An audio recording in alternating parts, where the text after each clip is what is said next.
লাস্টে যে hourly wages rate এটা যে বের করা হয়েছে এটা তো প্রশ্নে দেয়া না, এটা কি স্যার বের করে দিয়ে আসতে হবে? হ্যাঁ, এটা হচ্ছে কি, যেহেতু এখানে বলা নেই, তাই ওটা কিন্তু ম্যান্ডেটরি না, না করলেও হবে। শুধু বলছে যে ওয়েজেসগুলো দেখাও, কিন্তু কোথাও তো বলেনি ইফেক্টিভ রেট দেখাতে হবে, এরকম তো বলা ছিল না, তাই না জি করলেও স্যার। হবে। 17 নম্বরে আসেন। Thank you. A company basic wages rate 2 টাকা per hour and its overtime rate are as follow. কেমন? বলছে evening on 50% of the basic rate, weekend আর 200% অফ দ্য বেসিক রেট। তাহলে একটা হলো 150%, আর এটা হলো 200%। বেসিক রেট কত? 2 টাকা। 2 টাকা 200% মানে 60 টাকা, আর 150% মানে 3 টাকা। ওভার টাইমের রেটটা বলা হলো during the previous year the following hours were work. তো নর্মাল টাইম 4,40,000 কুলাক আওয়ার, ইভিনিং 40,000 কুলাক আওয়ার্স, আর উইকেন্ড 20,000 কুলাক hours. The following time have been work. Normal time job এক্সে 6,000 ঘন্টা, ওয়াইতে 10,000 ঘন্টা, আর জব এক্সে এই জেডে 8,000 ঘন্টা। প্রথমে যে দিল নর্মাল টাইম, এগুলো কিন্তু পুরো একটা কারখানার এত কুলাক আওয়ার, তো সেখানে অনেকগুলো ডিপার্টমেন্ট, আর আমাদেরকে স্পেসিফিকভাবে 3টে ডিপার্টমেন্ট দিল। সেখানে কিন্তু এক্স ডিপার্টমেন্টে 6,000 কুলাক আওয়ার্স, ওয়াই ডিপার্টমেন্টে 10,000 কুলাক আওয়ার্স, জেড ডিপার্টমেন্টে 8,000 কুলাক আওয়ার্স, এভাবে বলা আছে। এখানে ইভিনিং ওভার টাইম 600, 1200, 2,100 ঘন্টা, আর উইকেন্ড ওভার টাইম 200, 100 এবং 600 এত কুলাক আওয়ার দেওয়া হয়েছে। তা আমরা যখন রেট 3 টাকা দিয়ে গুণ করব, তখন এই 600, 200 এদের সাথে গুণ হবে। এখানে 200% মানে কি 60 টাকা। 60 টাকা হবে, 60 টাকা গুণন 200, 60 টাকা গুণন 100, 60 টাকা গুণন 600, এইভাবে দেখাবো। আগে আমরা এইসব নর্মাল টাইমগুলো দেখাতে হবে, ক্যালকুলেশন করে পার আওয়ার দেখাতে হবে। You are required to calculate the labour cost chargeable to each job. প্রত্যেকটা জবের, অর্থাৎ এক্স ওয়াই জেড, প্রত্যেকটার আলাদা আলাদা করে ওয়েজেস বের করে দেখাতে হবে। এখনো মনে হচ্ছে কেউ কেউ জয়েন্ট করার জন্য চেষ্টা করতেছিল। আচ্ছা দেখেন, 1 নম্বর, 2 নম্বর, 3 নম্বর, ছোট ছোট 3টে প্রশ্ন। 3টে প্রশ্ন অ্যান্সার দিলে 10 mark. Where overtime is work regularly throughout the year as company policy due to labour storage. আচ্ছা, প্রথমে আসেন calculation of average wages. Basic wages 2 টাকা, তাহলে ইভিনিং রেটটা হচ্ছে ওভার টাইমের, ইভিনিংয়ে যারা কাজ করে ওদের ওভার টাইমের রেট হলো 150%। তো 2 টাকা আর 150% হয় 3 টাকা। আর উইকেন্ডের রেট হচ্ছে 200%, তাহলে 2 টাকা 200% হয় 4 টাকা। এই রেটগুলো আগে আমরা রেডি করে ফেললাম। এবার নর্মাল টাইম 4,40,000 ঘন্টা, 2 টাকা করে রেট, 8,80,000 টাকা। আর ইভিনিংয়ে এখানে বলা আছে 40,000 কোলাক আওয়ার গুণন 3 টাকা, 340, 120, 1,20,000 টাকা। উইকেন্ড এটা হলো 20,000 ঘন্টা, 4 টাকা করে, 4 2 গুণে 8, 80,000 টাকা। এই সব মিলে 10,80,000 টাকা। তো 5 লক্ষ কোলাক আওয়ারের যদি 10,80,000 টাকা হয়, এভারেজ রেট কত হয়? 2 টাকা 16 পয়সা।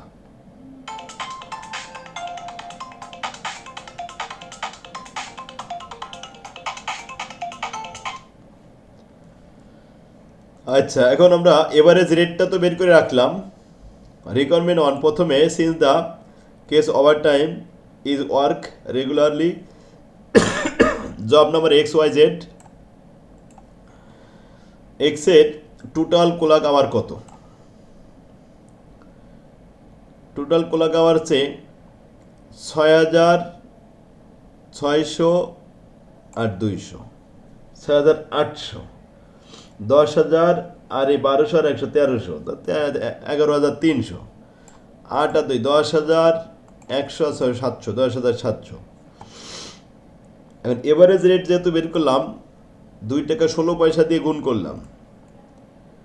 এভারেজ টোটালি মিলে 2 টাকা 16 পয়সা দিয়ে গুণ করে কত টাকা হয়েছে? লেবার কস্ট 16,688, 24,408 টাকা এবং 23,112 টাকা।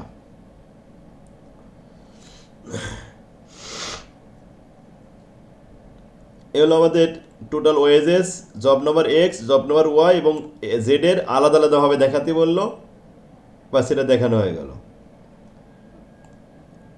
এরপরে 2 নম্বর বলছে overtime is work due to machine breakdown. আলাদা আলাদা করে সেপারেট করে দেখাতে হবে। তাহলে জব এক্স ওয়াই জেড এদের কোলা কাওয়ারগুলো দেওয়া আছে, কিন্তু রেটটা হচ্ছে ব্রেকডাউন করতে হবে, আলাদা করে ভেঙে ভেঙে দেখাতে হবে। নর্মাল রেট 2 টাকা করে, 2 টাকা করে গুণ করলাম, এতে আসলো 13,600 টাকা, 22,600 টাকা, 21,400 টাকা।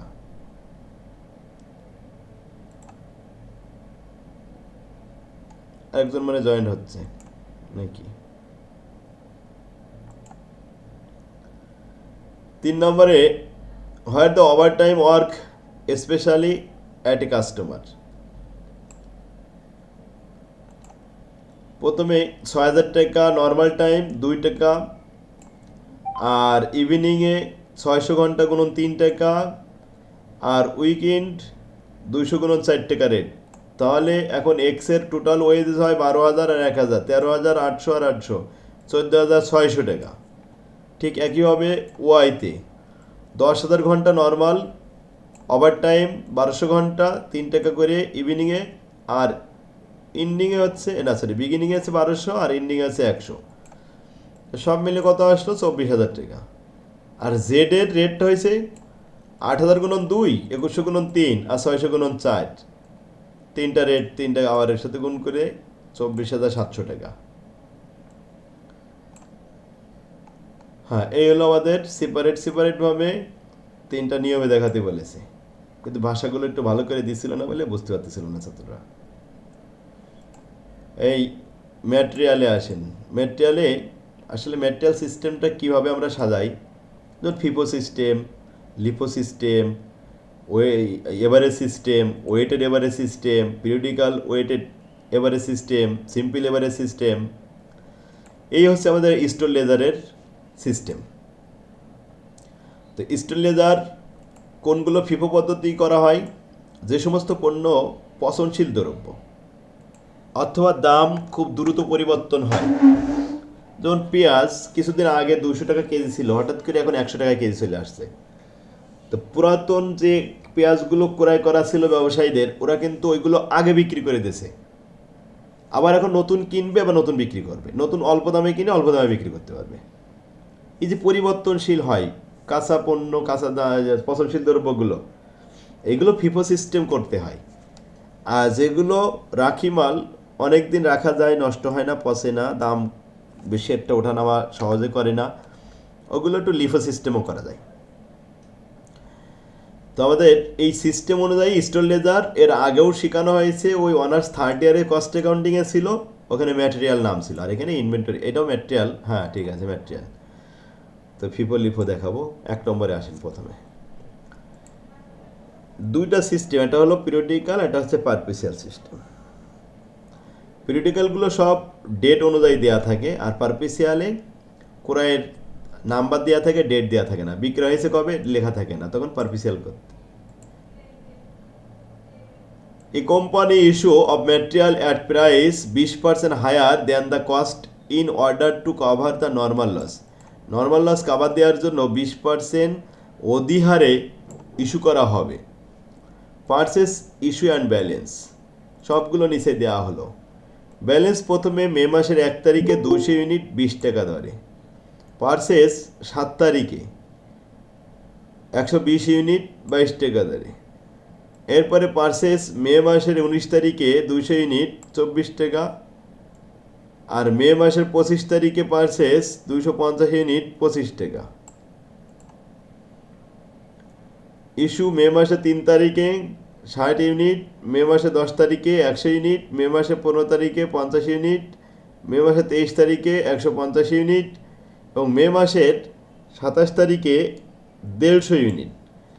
অ্যান্ড মে মাসের 29 তারিখে ইস্যু করা হয় 70 ইউনিট। ব্যালেন্স ছিল মে মাসের 31-এ 86 unit. Show the stored laser account.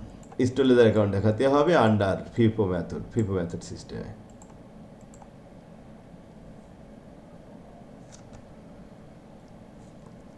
Store laser একটা ঘর তৈরি করেন, এত কিচিমিচি ঘর করা লাগবে না, এই সমস্ত কলামগুলো দেওয়া লাগবে না।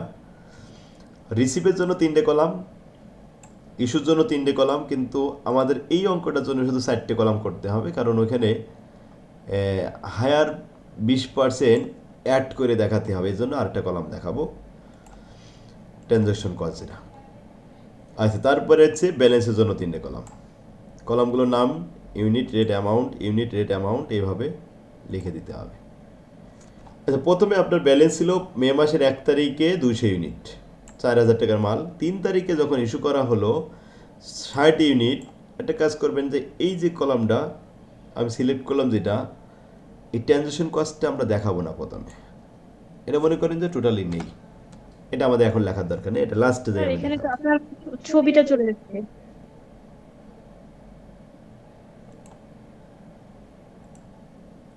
আচ্ছা, আমি আরেকবার রিফ্রেশ দিচ্ছি, অবশ্যই সবাই কিন্তু দেখতে পাচ্ছে, একজন হয়তো বা দেখতে পাচ্ছে না, তাই না? আমি আরেকবার রিফ্রেশ দিয়ে দিচ্ছি।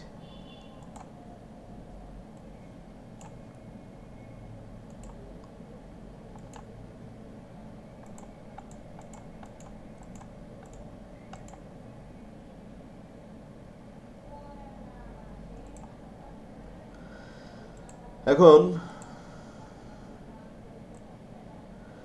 3 তারিখে যখন 60 ইউনিট ইস্যু করলেন, তখন 200 ইউনিট থেকে 60 ইউনিট ইস্যু করলে আর থাকে 140 ইউনিট, যার মূল্য 20 টাকা দরে। এরপরে 7 তারিখে আবার ইস্যু করলে পারচেস করলেন 120 ইউনিট, তো 22 টাকা দরের মাল। এটা 22 টাকা দরের মাল, তো দুই প্রকারের মাল হলো গোডাউনে এখন 20 টাকার কিছু মাল আর 22 টাকার কিছু মাল। কোন পদ্ধতি করতেছি আমরা? ফিফো। তো ফার্স্টের মালটা আগে ফার্স্টে আউট হবে।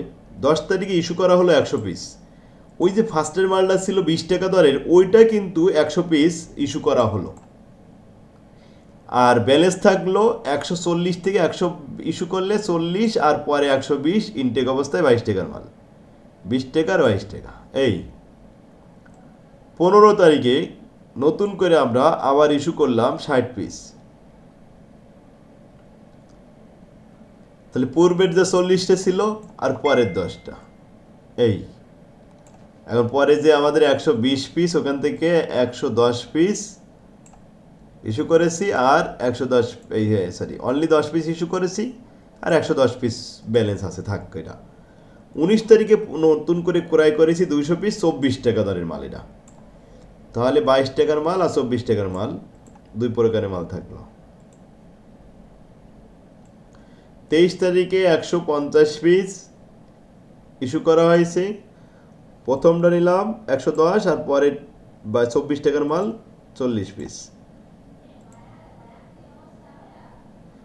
এরপরে 25 তারিখে আমরা পারচেস করেছি 250 পিস 25 টাকা দরে, এখন 24 টাকার মাল আছে, 25 টাকার মালও আছে, এই তো। 27 তারিখে ইস্যু করা হয়েছে 150 পিস,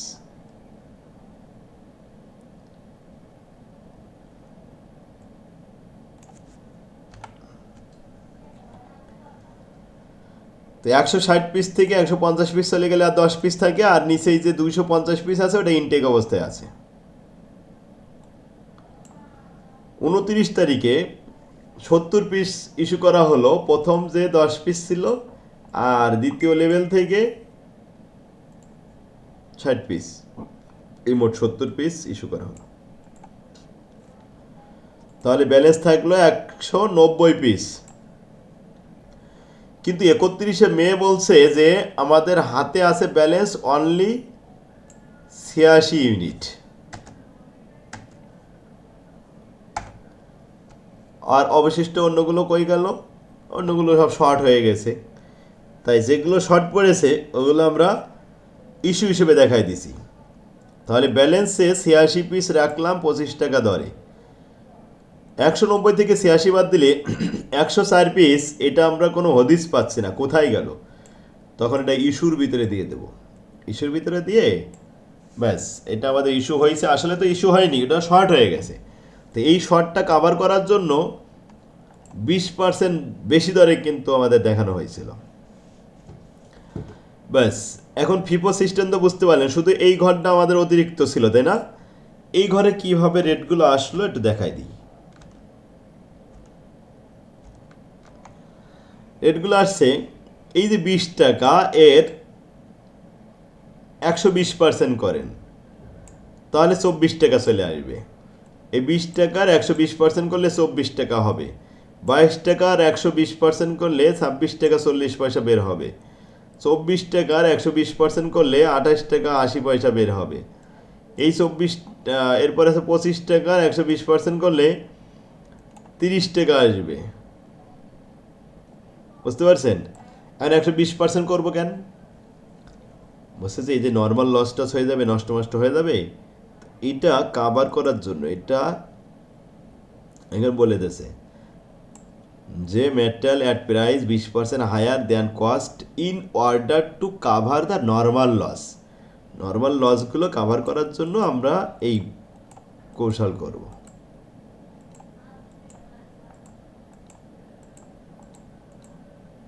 এটা একবার বলুন তো স্যার। বলছি নর্মালি যে লসগুলো হবে সেই লসগুলো কাভার করার জন্য রেট অরিজিনালের থেকে 20% বৃদ্ধি করে তাই দেখাতে হবে। তা আমরা এখানে অরিজিনাল রেটগুলো লিখি। 20% হবো তো স্যার? এই যে 20 টাকার 120%। কেন 20 20%? টাকা। ওই যে 20% বাড়াতে হবে বলে 120% বলতেছি। 10% বাড়াতে বললে 110% বলতাম। কি সহজ আছে? স্যার আমাদের বাড়ি কাজ করা থাকবে স্যার, এরকম তো আমরা করছিলাম আগে বাড়ির কাজ করবো এখানে। হ্যাঁ, এখান থেকে 5টা অঙ্ক করবো, যে কটা আছে সব কটা করবো ইনশাল্লাহ। দেখেন এখন এই যে এখানে কোনো তারিখ দেওয়া নেই, শুধু নাম্বার দেওয়া রয়েছে। পার্সেস 1 2 3 4 4বার ক্রয় করেছি তাই দেওয়া আছে। আর ওপেনিং ছিল 400 ইউনিট, তাও লেখা আছে। ক্লোজিং 500 ইউনিট আছে, তাও লেখা আছে। কিন্তু কয় তারিখে বিক্রি করলাম এটা লেখা নেই। এইটাকে বলা হয় পিরিয়ডিক্যাল সিস্টেম। আর যেটা প্রতিদিন এই যে তারিখ অনুযায়ী লিখলাম এটাকে বলা হয় পারপেসিয়াল সিস্টেম। পারপেসিয়াল মানে নিত্য মজুদ, প্রতিদিনের হিসাব প্রতিদিন রাখা হয়। আর পিরিয়ডিক্যাল হলো একটা নির্দিষ্ট সময় পর পর তাই হিসাব রাখা হয়, নির্দিষ্ট সময় পর পর হিসাব দেখানো হয়। এই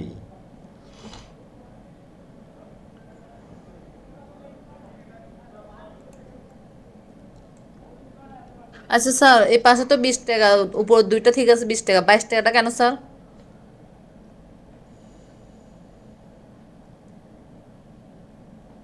কে এলো? 22 টাকাটা কেন মানে? মানে স্যার উপরে 20 দিয়ে 120% দেওয়াতে 24 আছে স্যার, এখানে 26.40 টাকা কিভাবে আছে? লেখেন 22 টাকার 120% করেন, 26 টাকা হয়ে যাবে। 22 টাকা তো 22 টাকা তো ওইখান থেকে বুঝছি স্যার। 22 মানে টাকার সবগুলো এই লাইনে সবগুলোকে 120% করলে তারপর এগুলো আসবে না স্যার? আগে এই অঙ্কটা করে নিবেন, তারপরে এবার এই রেটগুলোর নিয়ে শুধু 120% করে ফেলবেন, বাস। ঠিক আছে? কয়টা অঙ্ক আছে এশিয়াব? 2 3 দুটোই পিরিয়ডিক্যাল, 4 হচ্ছে পারপিসিয়াল। এই যে পার্সেসের তারিখ দেওয়া রয়েছে, ইস্যুর তারিখ দেওয়া রয়েছে। 4টে অঙ্ক আছে মাত্র, 5টা 6টা, ও আছে তো অঙ্ক বলে। হ্যাঁ 6টা অঙ্ক। এই অঙ্ক অনেক সহজ, ছোটবেলার থেকে শিখছেন না এই অঙ্ক? ফিফো আর লিফো 6টা অঙ্কই দেখে আসবে আজকে, 6টাই সহজ অঙ্ক যেহেতু। তারপরে যেটা যেটা পারবে না আবার কালকে সেইগুলো হ্যাঁ। দেখবে। স্যার এগুলো পারবো আমরা ইনশাল্লাহ। স্যার আপনি কি একটু অসুস্থ নাকি? ঠান্ডা লাগছে মনে হয়। আমি একটু অসুস্থ। হ্যাঁ, গ্রামে গিয়েছিলাম।